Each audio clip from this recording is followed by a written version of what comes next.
À quelques jours de l'ouverture des marchés, nous procédons à l'attribution des places aux marchands. Et à cet effet, nous faisons des tirages au sort. Tirages au sort qui se passent sous la supervision d'un huissier de justice.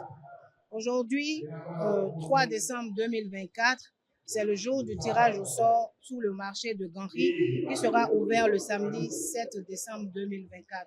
Donc, à cet effet, nous avons invité les marchands à venir tirer leur place et ceci dans un esprit d'équité et de transparence. Nous commençons comme à l'accoutumée par présenter les fondamentaux du règlement intérieur, tout ce qui est interdit dans le marché. On a débuté par ça et cette présentation se fait par moi-même. Une fois cette présentation-là de l'essentiel du règlement intérieur terminée, nous présentons le processus de tirage au sort aux marchands. Il s'agit fondamentalement de la présence de 2 urnes, une urne qui comporte le nom des marchands et une deuxième urne qui comporte le nom des numéros d'étal. Alors, je vais vous prendre un exemple. Dans tous les marchés, nous faisons de la sectorisation. Qui parle de sectorisation parle d'identification par produit. Lorsque je vais prendre par exemple les marchands de fruits et légumes, nous avons préalablement procédé au recensement des marchands de fruits et légumes. Dans une enveloppe, nous mettons les noms de tous les marchands de fruits et légumes sous le contrôle vigilant de l'huissier de justice. Et dans une autre enveloppe, nous mettons les numéros d'étal correspondant à ces marchands-là. Nous pouvons décider d'attribuer les places de façon volontaire au niveau de notre agence, mais nous ne le faisons pas.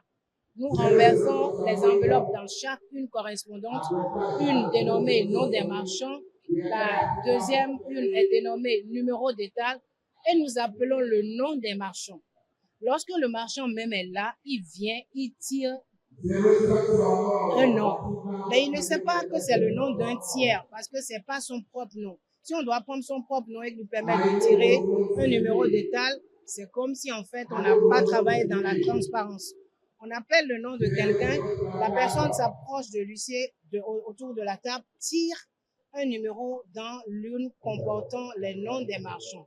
Mais c'est le nom de quelqu'un d'autre, mais qui opère dans le secteur des fruits et légumes.